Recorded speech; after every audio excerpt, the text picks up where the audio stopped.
नमस्ते साथियों, मैं देशराज स्वागत करता हूं आप सभी का आपके अपने प्लेटफॉर्म निष्ठा क्लासेज में।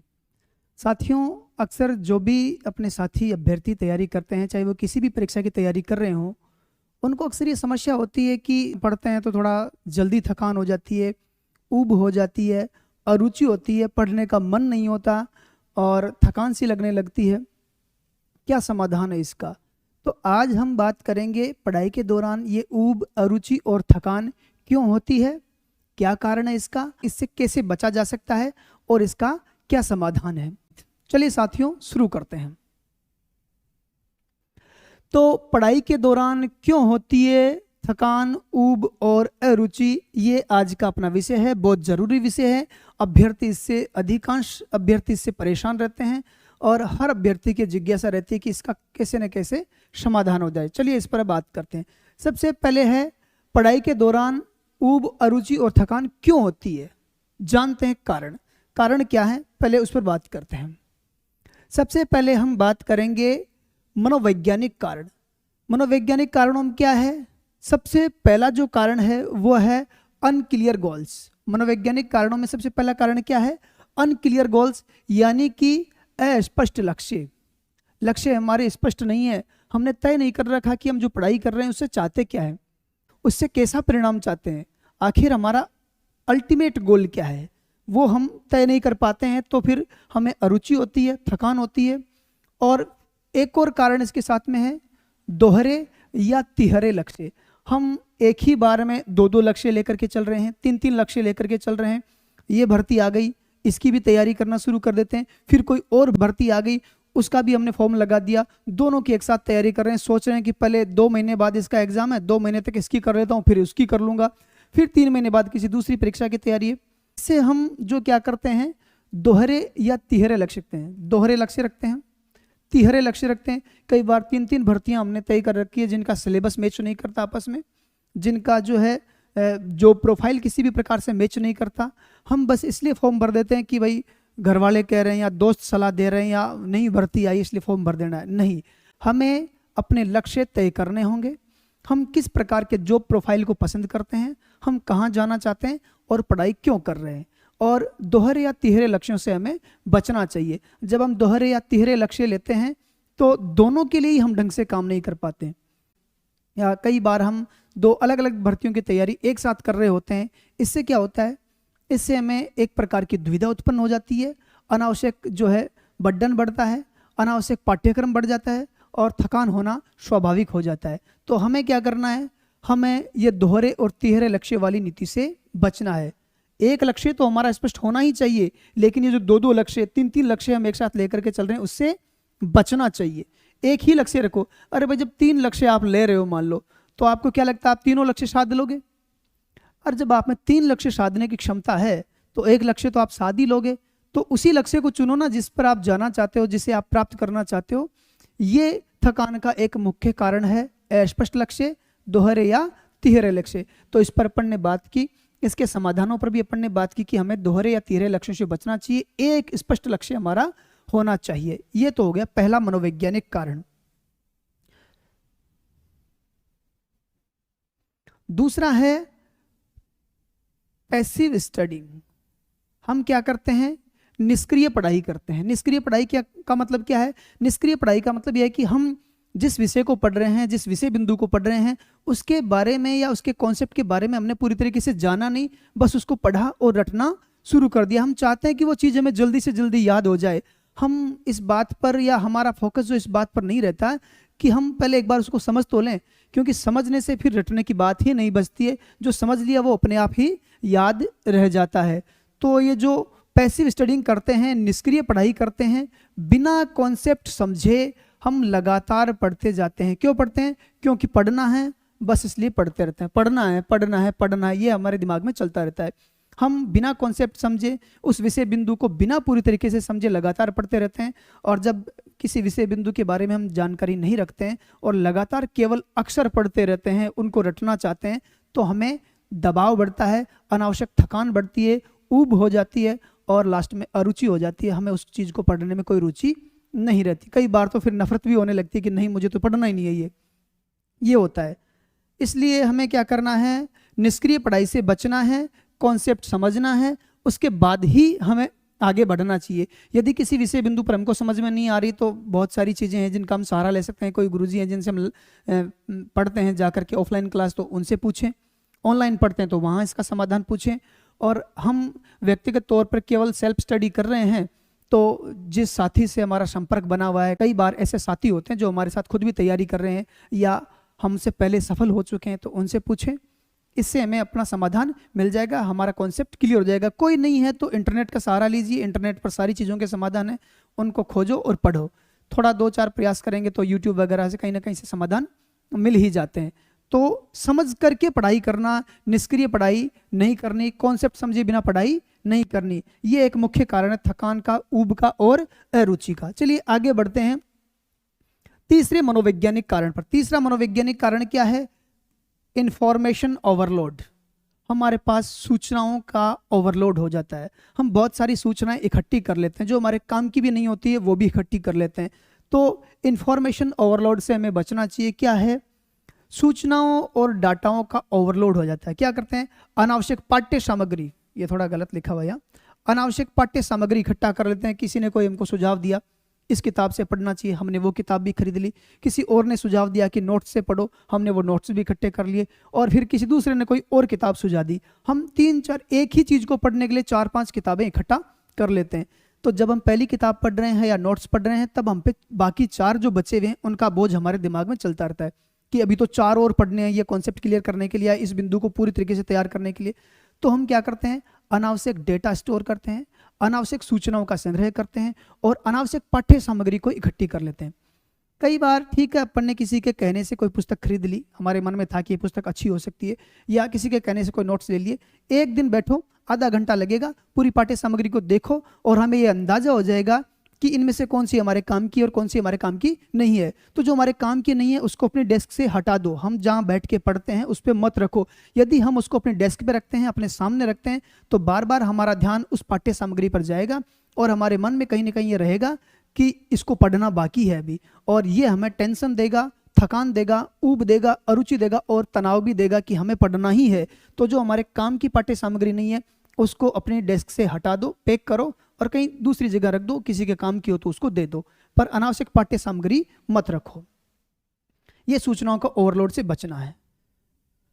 और जो चौथा मनोवैज्ञानिक कारण है वो है डिस्ट्रैक्शंस। क्या है? हमारे भटकाव। हमने अपने आसपास भटकाव के बहुत सारे साधन जुटा रखे हैं, फोन है और कई कॉल्स आते रहते हैं, सोशल मीडिया है, बहुत सारी बातें हमने। और ऐसे जब हम पढ़ाई में नहीं होते हैं तो हमारी दोस्ती भी या दोस्ती का सर्कल भी थोड़ा बड़ा हो जाता है, तो वो लोग भी चाहते हैं कि हम उनको समय दें। तो हमें ये जो पढ़ाई का भटकाव पैदा करने वाली चीज़ें हैं उनसे बचना चाहिए। कैसे बचें? सोशल मीडिया ऐप से आप बचें, या सोशल मीडिया ऐप को आप चाहें तो पढ़ाई के दौरान हटा सकते हैं। आपका अकाउंट तो बना ही रहेगा, कहीं जाएगा नहीं। आपका फेसबुक पर, इंस्टाग्राम पर जो अकाउंट बना हुआ है, आप जो परीक्षा की तैयारी कर रहे हो उसके बाद में आप उसको इस्तेमाल करें, कोई दिक्कत नहीं है। तब तक फेसबुक, इंस्टाग्राम हटा दें आप, क्योंकि वो हमें डिस्ट्रैक्ट करती है पूरी तरीके से। हम फ़ोन उठाते हैं किसी एक काम के लिए और हम चले जाते हैं इंस्टाग्राम पर, जा करके 1 घंटे हम रील स्क्रॉल करते रहते हैं। 1 घंटे बाद हमें होश आता है कि मैं तो किसी और काम के लिए फ़ोन उठाया था, वो तो काम भी नहीं किया, और 1 घंटे से मैं इंस्टाग्राम पर हूँ। यही हाल हमारा फेसबुक पर होता है।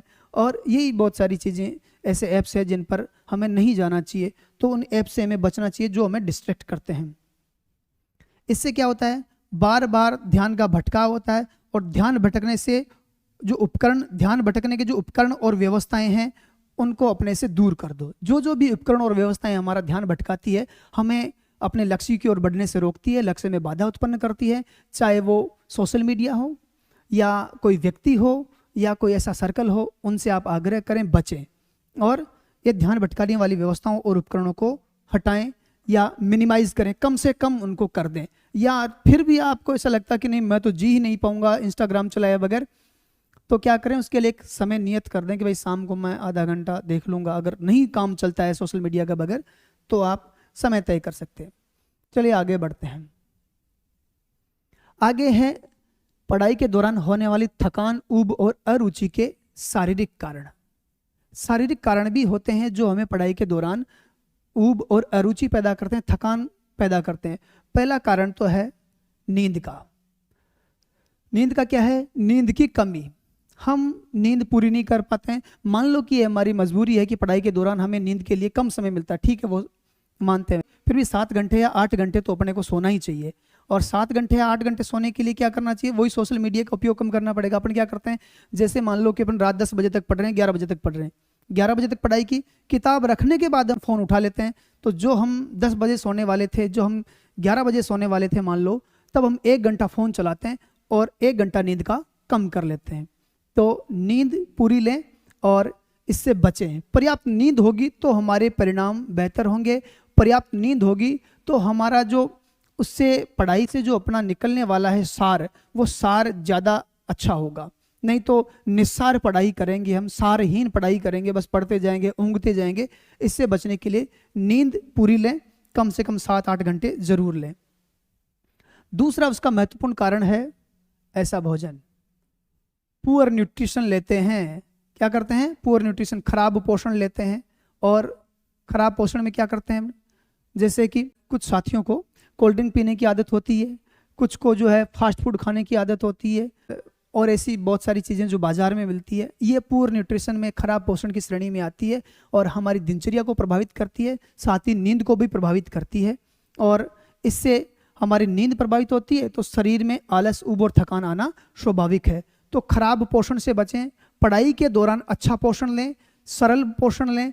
सरल का मतलब जो पचने में सुपाच्य हो, ऐसा भोजन लें, क्योंकि हमको ज़्यादातर समय बैठे रहना होता है। तो पढ़ाई के दौरान ऐसा भोजन ले जो आपको आराम से पच जाए। ये सब जानते हैं कि कौन सा भोजन अपने को सूट करता है, कौन सा भोजन हमें आराम से पच जाता है, अपने शरीर के अनुसार सबको पता होता है। इसका ध्यान रखें।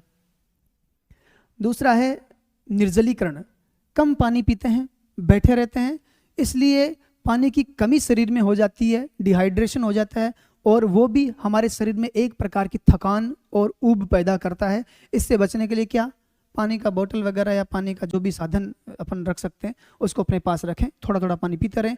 हालांकि आपको घंटे भर में बार बार उठ के जाना पड़ेगा, लेकिन पानी तो पीना ही है। अगर नहीं पिएंगे तो पेट खराब होगा और वो सारी बातें, उनका एक चक्र बन जाएगा और उस चक्कर से अपने को बचना है। एक साइकिल जो बन जाएगा पूरी बॉडी में नकारात्मकता का, उससे बचने के लिए थोड़ा थोड़ा पानी पीते रहें। और एक होता है हम कम शारीरिक गतिविधि करते हैं। क्या करते हैं? लैक ऑफ एक्सरसाइज नहीं करते हैं। मान लो कि पढ़ाई के दौरान हमें कम समय मिलता है, एक्सरसाइज नहीं कर सकते, तो क्या कर सकते हैं? आधा घंटा आप शरीर को दें। उस आधा घंटे का फायदा आपको इस 24 घंटे में 2 घंटे के या 3 घंटे के बराबर मिल जाएगा। कैसे मिल जाएगा? आप आधा घंटा में क्या करेंगे? उठ करके थोड़ा सा 15-20 मिनट हल्के फुल्के व्यायाम कर लें और 10 मिनट कपालभाति, अनुलोम विलोम, भस्त्रिका आदि प्राणायाम कर लें। ये सारा दिन के लिए आपको रिचार्ज कर देगा और जो आधा घंटा आपने इसको दिया है वो बाकी प्रोडक्टिविटी में आपका निकल जाएगा और 2-4 घंटे का फायदा आपको कर देगा। उसकी बाकी जो समय बचेगा आपका पढ़ाई के लिए, उसकी गुणवत्ता बढ़ा देगा। इसलिए आधा घंटा तो आपको जरूर देना चाहिए। आगे बढ़ते हैं। अब हमारी पढ़ाई के दौरान होने वाली थकान, ऊब और अरुचि के और कौन कौन से कारण हैं? आगे है मानसिक कारण। मानसिक कारणों में क्या क्या है? फियर ऑफ फेलियर, असफलता का डर, सबसे भयंकर कारण है ये। सब कारणों में सबसे भयंकर कारण। एक है परफेक्शनिज्म, संपूर्णता चाहिए, मैं जो कर रहा हूं वो बिल्कुल परफेक्ट तरीके से होना चाहिए, ये है। और एक है मल्टीटास्किंग। अब इन 3 बड़े मानसिक कारणों पर अपन एक एक बार विस्तार से चर्चा कर लेते हैं। पहला है फियर ऑफ फेलियर। हमें जो असफलताओं का डर होता है, क्या होता है? असफलता का डर होता है। और असफलता का डर हमें जो है काम करने से रोकता है। हमारे दिमाग में ये लगा रहता है कि मैं पढ़ तो रहा हूँ, मैं मेहनत तो कर रहा हूँ, पर पता नहीं मेरा एग्जाम में क्या होगा, मैं सफल हो पाऊंगा या नहीं हो पाऊंगा, मेरा इस बार भी पता नहीं चयन होगा या नहीं होगा, नहीं होगा तो घर वाले क्या सोचेंगे, नहीं होगा तो दोस्त क्या सोचेंगे, अपने पड़ोसी क्या सोचेंगे। ये सब बातों पर आप ध्यान मत दो। सब बातों से हट करके ध्यान देने की जरूरत जिस बात पर है वो ये है कि मैं जो काम कर रहा हूँ वो पूरी ईमानदारी से कर रहा हूँ। जिस काम के लिए मुझे घर वालों ने छोड़ा हुआ है, फ्री छोड़ रखा है, वो मैं पूरी ईमानदारी से कर रहा हूँ नहीं कर रहा हूँ। यदि मैं ईमानदारी से कर रहा हूँ तो फिर मुझे किसी से डरने की जरूरत नहीं है। परिणाम अपनी मेहनत के अनुकूल ही होगा। कहीं हमसे चूक हो जाएगी तो हमारा परिणाम विपरीत आएगा, लेकिन वो विपरीत परिणाम भी हमको कुछ न कुछ सिखा करके ही जाता है, हमें अगली भर्ती के लिए तैयार करके जाता है। ऐसा थोड़ी कोई एक भर्ती में लग जाएगा। वो बहुत सारी असफलताएं जो पीछे लेकर के 2-3 भर्तियों में जो फेल हो जाता है, उनका थोड़ा थोड़ा करके उसके अंदर कुछ स्टोरेज हो जाता है, तो वो फिर सफल हो जाता है। एक बार की तैयारी में कौन सफल हुआ है? और आज तक बहुत कम लोग हैं जो पहले प्रयास में सफल हो गए। और मान लो आपको पहले प्रयास में सफल भी होना है तो पूरी ईमानदारी से मेहनत कर रहे हैं, उसके लिए तनाव क्यों लेना? असफलता के डर को निकाल दें, सबसे बड़ी बात है ये। यदि हम असफलता का डर अपने अंदर से निकाल देंगे तो सही तरीके से काम कर पाएंगे, सही तरीके से पढ़ पाएंगे। कैसा? अक्सर आपने फिल्मों में देखा होगा, सुना होगा, एक डायलॉग आता है कि वही हुआ जिसका डर था। तो जिंदगी में भी वही होता है जिसका डर होता है। अगर आप चाहते हो कि जिंदगी में कोई चीज़ नहीं हो तो उससे डरना बंद कर दो। और यदि हम असफलता से डरना शुरू कर देंगे तो असफलता जिंदगी में आना शुरू कर देगी, और असफलता का डर चला गया तो असफलता भी चली जाएगी। इस बात का ध्यान रखें। तो असफलता के डर को अपने मन से निकाल दे। क्यों निकाल देना चाहिए? और क्या होगा कि हम जो प्रयास कर रहे हैं वो लाइफ की रिस्क पर नहीं है। हम जो तैयारी कर रहे हैं वो लाइफ की रिस्क पर नहीं है। ऐसा नहीं कि अगर हम फेल हो गए तो मार दिए जाएंगे या फेल हो गए तो हमको फांसी चढ़ा दी जाएगी। हमारी तैयारी एक प्रयास है, प्रयोग है। प्रयास और प्रयोग की असफलता जिंदगी की असफलता नहीं होती है। इतना चिंता मुक्त होकर के आप तैयारी करें, आपका काम हो जाएगा, निश्चिंत रहें इस बात के लिए। दूसरा कारण है 100% सही करने का दबाव, परफेक्शनिज्म। ये कि मैं अपने हर काम को परफेक्ट करके ही रहूंगा, और अपने से कहीं पे भी थोड़ी सी चूक हो जाती है, मान लो अपन किसी से विषय को जिसने अभी अभी पढ़ा है उसके प्रश्न निकाल रहे हैं और प्रश्नों में अपन चाहते हैं अच्छी एक्यूरेसी, थोड़ी नहीं आई, प्रश्न कोई ऐसा आ गया जो अपने को समझ में नहीं आया, छूट गया अपने से, फिर अपन हर बात के लिए खुद को दोषी मानने लग जाते हैं। मेरा तो 100% ही सही होना चाहिए था, 100 प्रश्न आए उसमें से मेरे को 95 प्रश्न तो सही होने ही चाहिए थे। मैंने टॉपिक अभी पढ़ा है और अभी पढ़ करके मैंने 100 प्रश्न किए, उसमें से मेरे 95 सही होने चाहिए। ऐसा नहीं होता है, 100% सही कभी नहीं होता है। अपन जो है बड़े बड़े जो अच्छे एग्जाम हैं उनका कट ऑफ देख लो, आप IAS का देख लो, RS का देख लो, या किसी और अच्छी परीक्षा का आप जो है परिणाम देख लो। क्या जो उनका टॉपर है उसके 100% नंबर आते हैं? कभी नहीं आते। जिसकी पहली रैंक होती है उसके भी 100% नंबर नहीं आते हैं, वो भी 75 पर, 80 पर या 85% नंबरों पर अपनी पहली रैंक प्राप्त करता है। तो इसका मतलब ये हुआ कि जो 15% जो बच गए, मान लो किसी टॉपर ने पहली रैंक हासिल की 85% पर, तो 15% जो प्रश्न थे वो तो उसको भी नहीं आते थे जिसकी पहली रैंक है। तो 100% कभी कोई सही होता ही नहीं है, चाहे वो टॉपर भी क्यों नहीं हो परीक्षा का। इसलिए 100% सही करने का दबाव अपने ऊपर मत लें। इस दबाव से बच जाएंगे तो बहुत सारी चीजें हो जाएगी और पढ़ाई के दौरान होने वाली थकान और अरुचि से हम बच जाएंगे। और ये वही कारण है जिस पर अपन ने एक बार पहले भी चर्चा कर ली है, मल्टीटास्किंग और डिस्ट्रैक्शंस, यानी बार बार चीज़ों को बार बार हम चीज़ों से ध्यान भटका लेते हैं अपना, उन चीज़ों से हमें बचना चाहिए। ऐसी चीज़ों से हम बचेंगे तो हमारी ऊर्जा बचेगी। क्या होता है कि जब हम किसी एक चीज़ पर जाते हैं, जैसे मान लो अपने पढ़ते हुए मोबाइल पर चले गए, मोबाइल देखने लग गए, फिर मोबाइल से वापस पढ़ाई पर लौटते हैं, तो उसमें हमारी बहुत सारी ऊर्जा खर्च होती है। और जब अनावश्यक बहुत सारी ऊर्जा खर्च होती है तो हमें अरुचि होने लगती है, ऊब होने लगती है, और एक तरफ हमें मोबाइल चलाना रुचिकर लगता है और पढ़ाई हमें अरुचिकर लगने लगती है। इसलिए बार बार की जो स्विचिंग है उस स्विचिंग से बचना चाहिए। बार बार फ़ोन देखना, इससे बार बार ध्यान भंग होता है। दिमाग को हर बार काम पर वापस लौटने के लिए अतिरिक्त ऊर्जा की आवश्यकता होती है, इसलिए बार बार स्विचिंग करने से बचें। चलिए आगे के कारणों को जानते हैं। आगे के कारण हैं भावनात्मक कारण। ये बहुत ज़रूरी कारण है जो पढ़ाई के दौरान हमें थकान, ऊब और अरुचि पैदा कर देते हैं। और यदि हम भावनात्मक रूप से स्वस्थ हैं, फिट हैं, प्रसन्न हैं, तो जो थकान, अरुचि और ऊब होती है उससे भी बच सकते हैं। चलिए एक बार जान लेते हैं। पहला है फैमिली और रिलेशनशिप की प्रॉब्लम।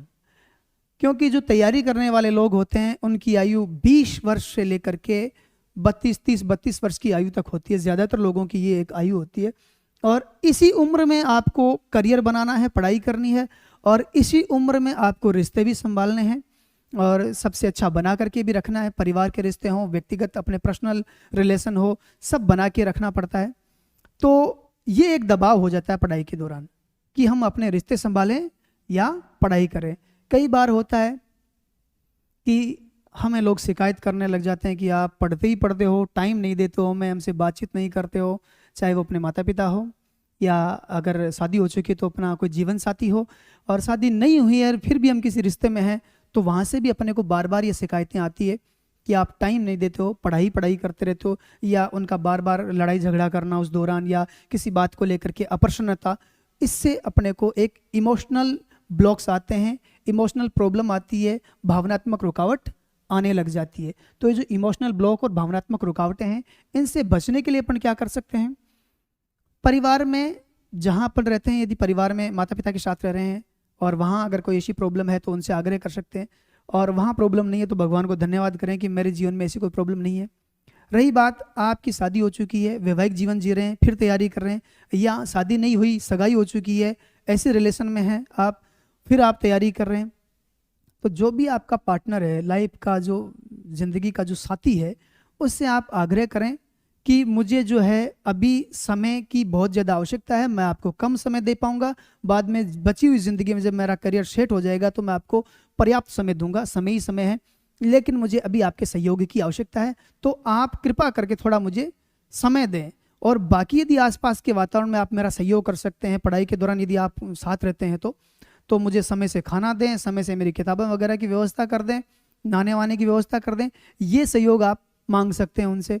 और ऐसा आग्रह करके उन्हें समझाएंगे और उन्हें कहेंगे कि यदि आप मेरा सच में भला चाहते हैं तो मुझे समय की आवश्यकता है, समय मुझे दें, थोड़ा फ्री छोड़ें मुझे पढ़ाई के लिए, तो ये आपकी बात मान जाएंगे।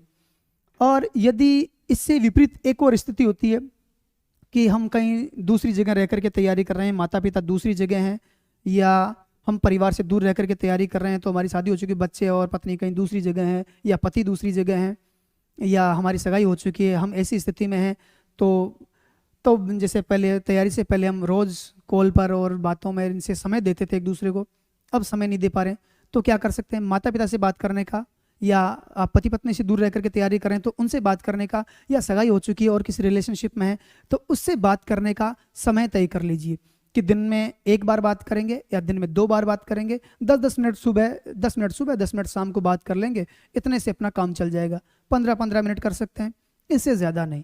अब आप इसके लिए उनको मना लें, समय तय कर लें, और बाकी दिन में आप फ्री रहें आराम से, ताकि बार बार ये कॉल आना, कॉल जाना, मैसेज करना, ये सब बातों से मुक्ति मिल जाएगी और उनको भी कोई शिकायत नहीं रहेगी। और आपके मन में जो एक इमोशनल लेक हो जाता है, एक भावनात्मक जो अभाव हो जाता है कि मेरे से ज़िंदगी में बहुत सारी चीज़ें छूट रही है, माता पिता से बात करना छूट रहा है, जीवन साथी से मिलना और बात करना छूट गया है, या बच्चे हो गए तो बच्चों से बात किए हुए काफ़ी समय हो गया है, ऐसा अगर लगता है, या सगाई हो गई तो जिनसे आपके जो मतलब जो साथी हैं या जिनसे आपकी शादी होने वाली है कि उनसे बात नहीं हो पा रही है, तो ये अपने अंदर एक अभाव पैदा हो जाता है कि मैं तो बहुत सारी चीज़ें छोड़ रहा हूँ, पढ़ाई के लिए मुझे बहुत सारी चीज़ें छोड़नी पड़ रही है। ऐसा नहीं है, अगर आप 10-10 मिनट, 5-5 मिनट दिन में बात करने का रख लेंगे, 5-5 मिनट भी, तो आपके मन में ये भावना नहीं आएगी कि मुझे पढ़ाई के लिए बहुत कुछ छोड़ना पड़ रहा है, और सामने वालों को भी बुरा नहीं लगेगा, कि उनको लगेगा कि ठीक है। तो ये एक मैनेज करने का तरीका है, 5-5 मिनट सुबह और 5-5 मिनट शाम को, और दिन भर आप शांति से पढ़ाई कर पाएंगे। ये फैमिली और रिलेशनशिप की प्रॉब्लम आप दूर कर पाएंगे ऐसे करके। इस तरीके से आप मैनेज कर सकते हैं, समय तय करके बात करें, और आपको भी एक अभाव नहीं होगा कि मैंने बहुत कुछ छोड़ा है पढ़ाई के लिए। एक तो हो गई भावनात्मक रुकावटें या इमोशनल ब्लॉक्स, इस पर अपनी बात हो गई और इस पर अपना समाधान की चर्चा भी हो गई। दूसरा है बर्नआउट। बर्नआउट में क्या है? बिना ब्रेक लिए और रुचि के काम करते जाना, बिना रुचि के और बिना ब्रेक लिए लगातार पढ़ाई करना। हम कई बार 3-3, 4-4 घंटे लगातार बैठ जाते हैं। इससे क्या होता है, 1-2 दिन तो चल जाएगा, मान लो काम चल जाए 1-2 दिन के लिए, लेकिन हमको लंबे समय तक पढ़ाई करनी है, 6 महीने, 7 महीने, 8 महीने, या कम से कम 5 महीने तक हमारी भर्ती परीक्षा चलती है। तो हमें क्या करना है? ब्रेक लेना है बीच बीच में। मान लो 45 मिनट का अपन ने समय तय किया पढ़ाई का, 45 मिनट के बाद में आप आएँ, एक बार उठें, और घर पर ही पढ़ाई कर रहे हैं, लाइब्रेरी में नहीं जाते हैं, किसी दूसरी जगह नहीं रहे, तो मम्मी घूम रही है, मम्मी से पूछ लो एक बार, और मम्मी क्या हाल चाल, बढ़िया सब। या आप शादीशुदा हैं, बच्चे हैं, छोटे हैं, तो बच्चों से बात कर लिया, पिताजी आ गए, पिताजी से बात कर ली, 1 मिनट निकलते घूमते आप जा रहे हैं, पानी पी के आ रहे हैं, पिताजी से बात कर ली हल्की फुल्की, और 5 मिनट का, 10 मिनट का ये आपने ब्रेक लिया, आप अपने आप को रिफ्रेश फील करेंगे। मान लो आप घर पे नहीं रहते हैं और लाइब्रेरी में रह करके पढ़ते हैं, या कहीं बाहर शहर में दूसरी जगह रह करके पढ़ते हैं, तो ऐसी कोई हॉबी जिससे अपने को थोड़ा अच्छा महसूस होता है, वो अगर हमारी है, जैसे किसी को म्यूजिक सुनने का शौक रहता है, आप आए, 1 घंटा आपने पढ़ाई की और 1 घंटे के बाद अपना मनपसंद का कोई एक 5 मिनट का गाना सुना, पानी पिया, फिर बैठ गए, आप अपने आप को रिफ्रेश फील करेंगे।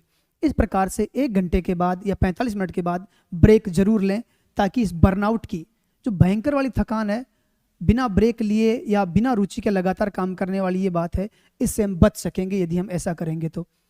क्योंकि ये भावनात्मक जो थकावट है उसकी चरम सीमा पर हमको ले जाता है, और आप पढ़ाई को केवल कर्तव्य समझ करके पढ़ते रहते हैं और इसमें कोई खुशी या रिवॉर्ड नहीं देखते तो दिमाग विद्रोह कर देता है और पढ़ने की इच्छा बिल्कुल खत्म हो जाती है। इसलिए ब्रेक लें, अपनी रुचि का कोई काम करें, रुचि कर या मनपसंद व्यक्ति से बात कर लें यदि आसपास हैं तो, और इस प्रकार अपने ब्रेक को एंजॉय करें और रिफ्रेश फील करें। एक कारण है स्व करुणा का अभाव, लैक ऑफ सेल्फ कंपेशन। छोटी बड़ी गलती पर, क्योंकि गलतियां होती रहती है एक अभ्यर्थी से, हर छोटी बड़ी गलती पर, हर छोटी बड़ी भूल पर अपने आप को दोषी मानना।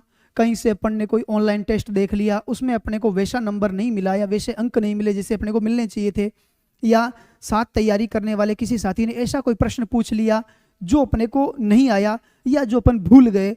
अब उस बात के लिए हम खुद को दोषी मान के बैठ जाए कि 2 महीने से तैयारी कर रहा हूँ और ये साथी ने मेरे को पूछा, ये मेरे को नहीं आया यार, इसको आ रहा है, ये तो अभी 1 महीने से तैयारी कर रहा है। उसने पूछा क्योंकि उसको आता था, उसने पूछा क्योंकि वो अभी पढ़ के आया है। हो सकता है कि उस टॉपिक को पढ़े हुए आपको 15 दिन 20 दिन हो गए, हो सकता है कि उसने जटिलतम स्तर का प्रश्न पूछा हो और वो अभी पढ़ के आया हो और आपको पढ़े हुए काफ़ी टाइम हो गया, भूल गए। तो स्वयं पर करुणा करने की ज़रूरत होती है, हर बार खुद को दोषी मानने की ज़रूरत नहीं होती है। स्वयं को मोटिवेट रखो, स्वयं को सकारात्मक बना करके रखो, और एक अच्छा मेहनती ईमानदार आदमी खुद को मानो, और अच्छे मेहनती और स्व प्रेरणा से काम करने वाला व्यक्ति खुद को मानो। स्वयं पर दया करो, स्वयं पर करुणा करो, और स्वयं से प्रेम करने की भी आवश्यकता है। यदि हम स्वयं से प्रेम नहीं करेंगे, स्वयं पर करुणा नहीं करेंगे, स्वयं का सम्मान नहीं करेंगे, तो हम इन चीज़ों से मुक्ति नहीं पा सकेंगे, और अंतोगत्वा हम खुद की नज़रों में गिर जाएंगे। और जब व्यक्ति खुद की नज़रों में गिर जाता है तो उसके पास कुछ होता ही नहीं है, कुछ बचता ही नहीं है फिर उसके पास। तो जो लैक ऑफ सेल्फ कंपेशन है, ये भी एक खतरनाक चीज़ है। इसलिए स्व करुणा रखें, स्वयं पर दया करें, स्वयं का सम्मान करें, ये बहुत ज़रूरी है पढ़ाई के लिए और अपनी मानसिक स्थिति को अच्छा बनाए रखने के लिए। अब बात आती है समाधान की। सब समस्याएं अपन ने देखी, सब समाधान भी अपन ने साथ में देख लिए। कंक्लूजन के तौर पर अब अपन एक बार फिर से देख लेते हैं। पहला है, अपना लक्ष्य स्पष्ट रखें, एक ही लक्ष्य रखें, दोहरे या तिहरे लक्ष्यों से बचना चाहिए। सक्रिय अध्ययन करें, अरुचि कारक बिना कॉन्सेप्ट समझे या अरुचि से चीज को नहीं पढ़ें, और रुचि नहीं आ रही है या हमको समझ में नहीं आ रहा है फिर भी पढ़ते जा रहे हैं, ऐसी पढ़ाई नहीं करें। सक्रिय अध्ययन करें, कॉन्सेप्ट को समझ करके पढ़ें, अच्छी नींद लें, छोटे ब्रेक लें, और सकारात्मक विचार, अच्छे दोस्त जो आपको पॉजिटिव वे में सोचने के लिए पुश करते हैं या पॉजिटिव वे में सोचने के लिए प्रेरित करते हैं, ऐसे दोस्तों से संपर्क बनाए रखें, थोड़ी थोड़ी बातचीत उनसे करते रहें, वे ही आपको सकारात्मक विचार देंगे। या आप चाहे तो कोई एक अच्छी पुस्तक जो आपको अच्छे विचार देती है अपने पास रखें, एक पेज खोलें, कभी भी पढ़ लें, आपके विचार सही हो जाएंगे। अब जब आप कारणों को जान गए हैं तो समाधान भी आसान है, और सारी बातें अपन ने इन पर कर ली है। क्या करना है, निष्कर्ष देख लेना अपने को। निष्कर्ष ये है, थकान आलस नहीं है। क्या है, थकान आलस नहीं है, बल्कि एक संकेत है। संकेत है, थकान किस बात का संकेत है? संकेत है कुछ बदलने का। किस बात का? कुछ बदलने का। क्या क्या बदलना है वो अपन ने पिछली स्लाइड्स में बात कर ली कि क्या क्या हम बदलेंगे तो हम इस थकान, ऊब और अरुचि से बच सकते हैं। और अब जो करने लायक बात है वो भी देख लेते हैं। साथियों, यदि आपको लगता है कि हमारे प्रयास आपके लिए सार्थक हैं, आपके कहीं ना कहीं काम आ रहे हैं, तो हमें भी आपसे सहयोग की अपेक्षा है। सहयोग क्या है? यदि आपको लगता है कि हम आप लोगों के लिए सार्थक प्रयास कर रहे हैं तो आप इसको आगे बढ़ा सकते हैं। लाइक करें, सब्सक्राइब करें, शेयर करें, ये सहयोग है, आप कर सकते हैं। इसके लिए आपका अग्रिम धन्यवाद।